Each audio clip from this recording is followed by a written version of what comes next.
Actually, until today, Mom always asks you to fix stuff around the house. I know, yeah. That's because she knows I'm up for the challenge. I'd go up a ladder by myself, put it up no matter how high it is. I'm not scared of heights, and I'm not scared of challenges either. I love how he pointed at you. All right. That's not my job, man. That's not my job. I don't go to my Twitter followers to get out of challenges. That's just... Oh, yeah.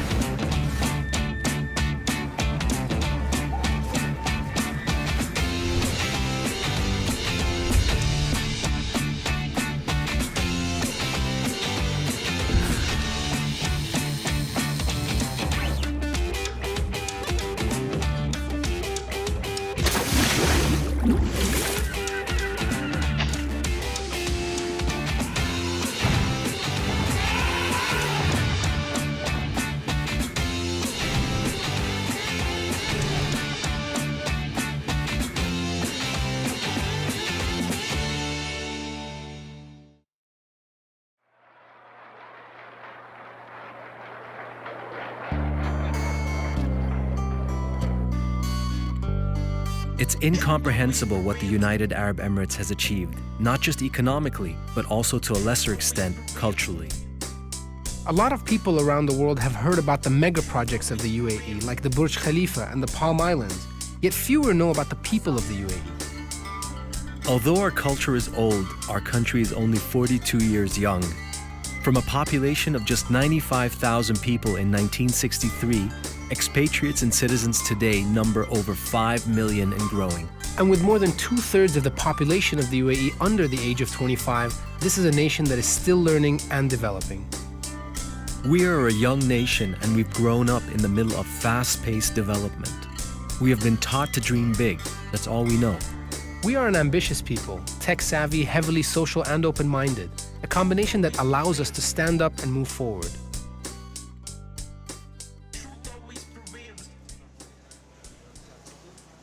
This place has special meaning to us because we've been coming here ever since we were kids. We always choose a restaurant to go to, and we knew from the first second it had to be Ostadi. How young were you when you and your brothers, when you first started to work here? I started my work in the restaurant from 98. Talib has been in the business from 85. He's a bodybuilder. It's hard to miss him. Everybody knows Talib. Yeah, everybody knows him. Everybody knows all of you. Yeah, but Talib is the oldest. He's 1985. He started work. My father, he's running the show, but we manage it. Time flies, huh? Oh, yeah. How is it like to actually work with your brothers and your family? It has its advantages and disadvantages, but the fun is we don't get old in this business because we are blessed with fantastic customers. You know, you have celebrities coming, you have poor people, but it's fun to work with them. So, you know, I come from morning 9, I'm here, I manage the restaurant, the kitchen, then 12 I open the restaurant till 4. And then I work from 7 to 1. But I don't know how time flies. MashaAllah, that's how many hours? So, but can I just calculate that bill and come? Sure. Sorry, huh? Yes, go ahead. I'm sorry, huh? Go ahead. Sorry, huh? I'm sorry, huh? Because there's someone waiting. واحد بارد شيء؟ واحد ماي. 129, sir. I'm 35 बोला. 35 नहीं दे सकते. Okay, चलो चलो. हम पैसे देते free का नहीं लेता. अगर बबख्शी. Sorry. Yeah. Continue? See, this is what I love about your business. Yeah. Your brothers and you and even your father, you have this special talent. You see everything that's going on. Even though you're sitting here with me, I'm sure your mind, half of it's in the kitchen. You know, if something is burning in the kitchen, I have a very strong sense of smell. I can just, through the intercom, I can just say, just check the rice. And then at night, the chef says, wow, you're your father's son. You know, how come you realize it? You know, one of the things that I love about this restaurant is, you know, I could have the worst day and I can come to this restaurant, and the way you and your family, you have this energy about you. You make everybody feel good. Oh, yeah. But the other thing is the UAE, and it's such a new country and things change so quickly. For me, it feels great to have an institution, a restaurant like yours that's been around for so long that I can depend on. My father says, in Iran there's a saying, Kam bukho, hamisha bukho. Eat little, eat always. So that's his philosophy. He says, what you have, treasure that. Because he's seen the hard times we have not seen. We are enjoying what he's built. I love the way that all of you guys have stuck together, you, your brothers, to help your father out. You don't see that a lot these days. Yeah, we are here and he's sitting here. He's the pillar. We joke with customers. Then he says, Chant, how much is the bill? We don't have some iPad or just say and they print out the restaurant. He will say, do tikka 25 plus 25, do kubida 24. My father says, he's 83 and he says, soup you had or no? I say, oh yeah, 2 soup, okay, 10 dirhams. So no fancy cash No registers? cashier. Calculator. Just a basic cashier calculator, the 80, 90 dirhams cashier, and that's how we till the last customer, which I did it, it's the same thing. Was there any point in time where you're like, you know what, I think we need to open more branches? Never we decided and never we will decide. Why? We're happy. Here in the morning, I open the lock of the restaurant and I close at night. We don't need, eat little. We all make so much more money. Money is not the value. I go home at 3. I go sit with my wife and my 2 children. I have lunch with them, proper lunch with them, actually, That's my achievement in life. My wife is sitting here, my daughter's here, and my son's here. She's feeding him, I'm feeding him. I love this. I don't, bacha udhar dekho. But, I love this.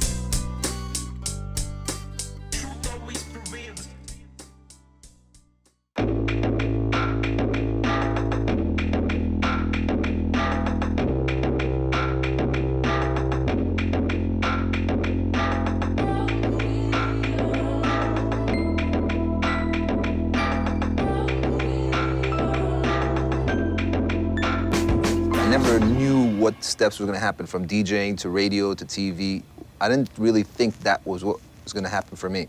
It was always there without us knowing, You guys with all the cassettes that you used to buy, we used to make these like mixtapes, like actual tapes, and Dad buying the CD player, and the first CD we got was like Michael Jackson, Bad. The music was always there. When I was in school, the last 2 years, I used to run the school radio station. I kind of remember that. So you're telling me about that's that. what I used to do. And then after I finished high school, I started DJing at the water park in Wonderland. That was my first gig, yeah. I remember that. And I got fired. Why'd you get fired? Because I just learned how to mix songs, so I wasn't paying attention to what I was doing. So I was just learning how to mix, because the first time I got professional CD players. So Practicing on the job. yeah.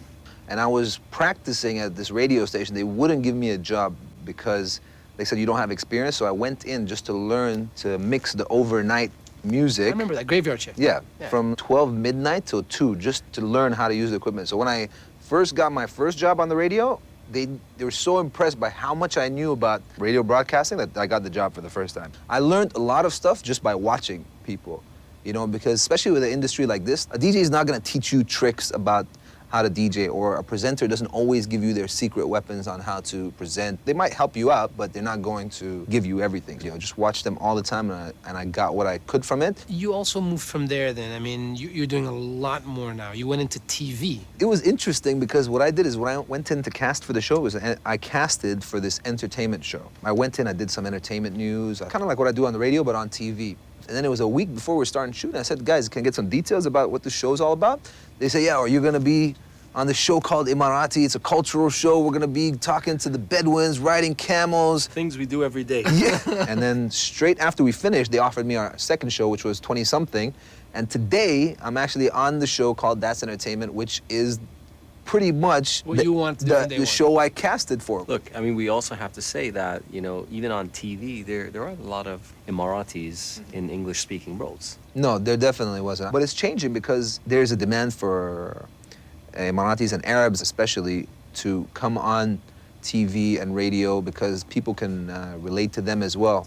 Back onto the subject of music production, you also now are producing your own song. You're singing on your own song. I put out a single with Cardinal, who's a huge rapper from Canada. He signed to Akon. That's the first single I put out. And then the production went so well. Last year I met Wyclef of the Fugees, and we recorded 5 songs with him, and he just released his first mixtape since he ran for president. And our single came out as the first single off that album, and I went to Miami and I shot the video with him as well. Every time we think you're gonna slow down, you come up with something else. Every time we think, there isn't, I always say there isn't enough hours in the day for Marwan. I just love doing like all this stuff, and there's so many more ideas that I always have that I want to do, and like what? I'd love to have my own reality TV show. Reason why I want to do it is I want to show the rest of the world what real Dubai is all about. Is this a reality show? Well, this is what I would like to do. That's what definitely. It sounds like that one show called Peter Planet. I woke up early this morning. It was about the same time I did yesterday. The clock read 8:08, and I've got nowhere to be late. I always knew that, even in class, for example, I was sitting in class at school. I'm not the person that would sit and listen. I wanted to push the teacher and teach, you know? So I was always telling myself, listen, when you graduate, you're not gonna work for somebody, you're gonna work for yourself. And everybody used to laugh, and no one took me seriously. So what were your first steps? Did you go straight into retail? My partner, she was an art student. She studied fashion. She had zero understanding of business. The plan was we collect some money to get a store, no matter where is the store, so we can start something. Was it easy? No. Back then, it was a man's world. For two girls to enter the government and do all the paperwork, it was very hard. I was gonna say, because you were a young Emirati female, Yeah, you were 15, 16 at the time, and you're opening a business. It was actually gonna be a reason for me to stop the whole thing. Why didn't you? Because because I didn't want to give up easily. But you want to do it all on your own. Yeah, I didn't want to PR, I wanted to learn. It was not accepted at all in the beginning. What was the reaction from the market? What did they think? It wasn't accepted back then. We had women walk back and forth for a whole week, every single day, just looking at it, trying them, leaving. Looking at them, trying them, leaving. So I went in, wore one of my pieces, came out, and I asked them, do I show any skin? They're like, no.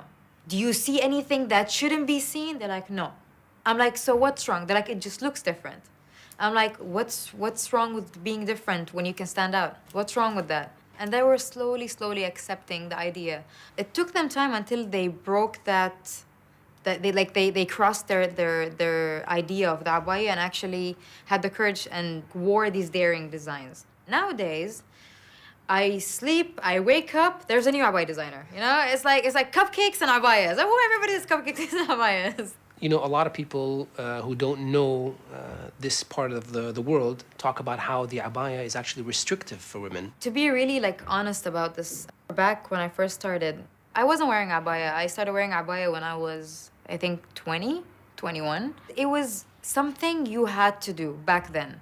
You had to wear abaya. You had to. You want to culturally fit in, you had to. But now, it's not at all. I mean, it looks like you're wearing a normal dress. It has a lot of designs. I mean, what you're wearing. Yeah. The only thing about it is it's predominantly black, right? Yeah. You have borders you can't cross. It has to be modest. It has to be black. No matter what, we should not forget that the abaya has a message within. I mean, if you love designing and you're all crazy, go design a dress. So my point is, I want the whole world to know that us Arab women, we are very trendy, we're very fashionable, we're up to date, we are very open to every suggestion and change, yet we are still modest and we still carry our traditions here.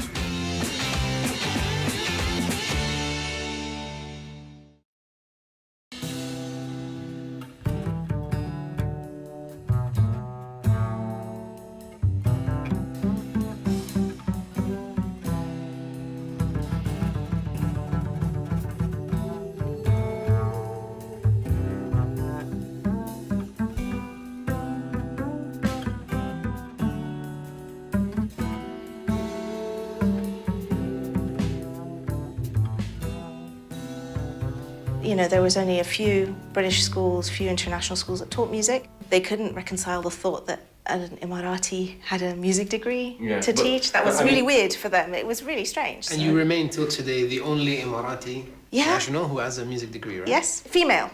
There is a male Emirati who's currently at the New England Conservatory studying composition, but I'm the only female. I wish they taught me music in school. You know, I was good at music, but yeah, we didn't have that class. No, there wasn't, and there wasn't anything externally either. There is a stigma attached to music. To this day, by many, it's considered haram. It's considered a more of a lower class activity.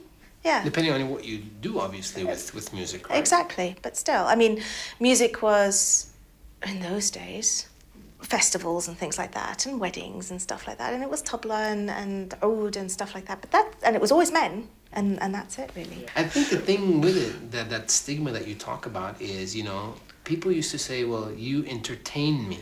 Yes. Right? And there was like a negative connotation yes, to people absolutely. entertaining somebody Yes, else, right? Performing arts as a whole are not particularly supported because of those connotations. You know, I just heard recently this whole professional football players now are making $30,000 a month. Yes. Now suddenly everybody wants to be a football player. Yes. And parents are encouraging children to be football players. So that has made a huge shift. It does. Do you see that happening for music? No.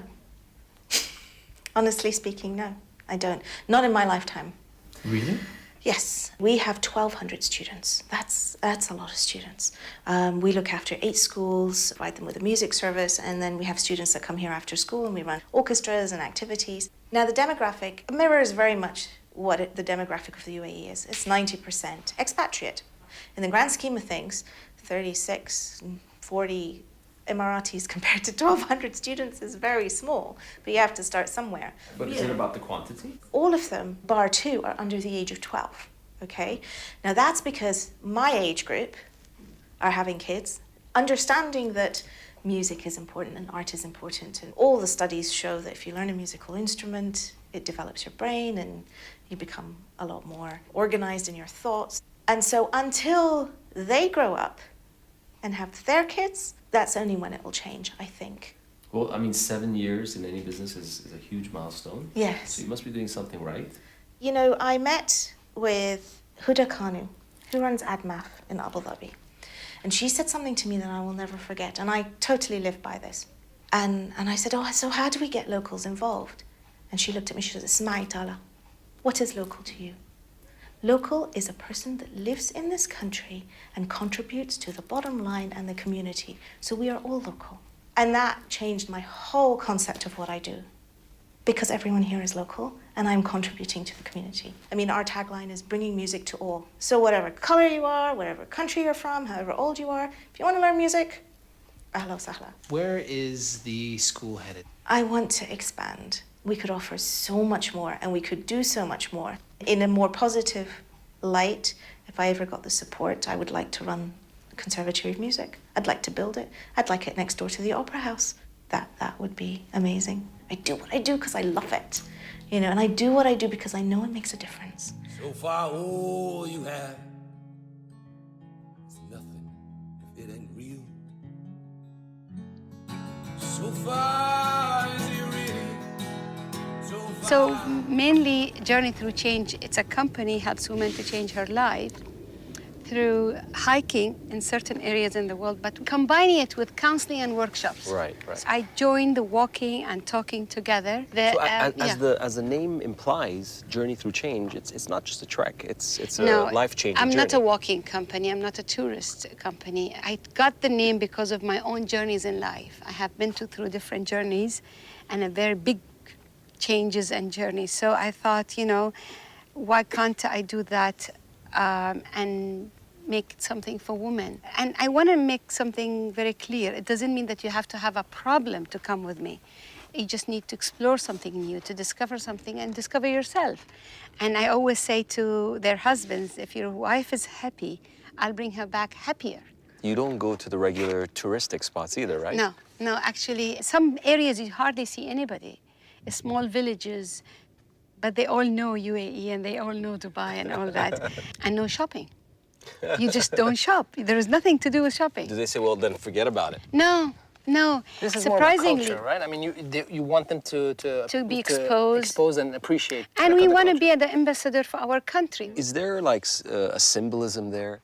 So you guys are leaving the UAE, going to another country. So are you leaving something behind? Why it works? Because you detach. That's one of the main things in Journey Through Change is the idea behind it. If you're in UAE, they're going to call you and say, you know, you have to come back for your son. This happened in the house. My husband called me once and he says, the pipe is broken. I said, well, fix it. So, what are you hoping to achieve? What is like the bigger picture for Journey Through Change? I think one of the main idea of Journey Through Change is women to take care of themselves and love themselves. There was this lady, she said to me, I've never had the chance to be alone with myself. I'm always afraid of being alone with myself. It's introspection. Yes, and I think that's one of the main, it's why it's for women, because a woman is the main member in the community. She's the mother, she's the wife and a grandmother and a sister. And if she can be happy, you don't want to see a depressed mother. MashaAllah, you've touched a lot of lives, and I know a lot of people call you Mama. Mama Hala. Yes, they call me Mama They call you Hala. Mama. Do you like this job? I love what I do. I love helping women. I love helping people, and I think men are changing. The nice part is that some guys call me to do a surprise gift for their wives. So see, even guys are changing. They're opening the doors for their wives. You mean they say, you know, I'd like to... My wife to go with you. The other day, this lady calls me and she says, can you explain to me what is Journey Through Change? Because my husband kept telling me, you have to go with Hala Kabab. You have to go to this thing. And I don't understand it. And he's pushing me. And I'm saying, But I mean, that is amazing. It's amazing. Because it shows that you've built trust. Yes. Well, my husband always says to me, never leave Journey Through Change. So I told him why. He said, because you're happy. And when you're happy, you're doing something that you enjoy, you make us happy.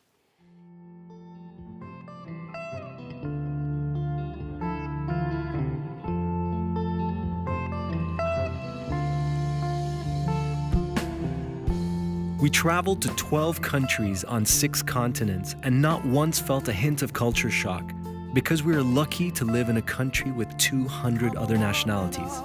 It creates a rich soil of human diversity that will nurture and sustain a vast community of entrepreneurs and creatives within the UAE. In centuries past, the Arab world was renowned as a center for science and culture, to which people would travel from afar to learn. Now imagine a UAE that is the new global center point for culture and knowledge. Our diverse human resources give us the foundation for a new era that's reminiscent of the Middle East's glorious past. People often ask how a young and rapidly developing society deals with their sense of identity. We do it with a strong foundation and a constant willingness to search, learn, and evolve. So what is the greatest natural resource we should be cultivating and developing? The human imagination. From there, the sky's the limit.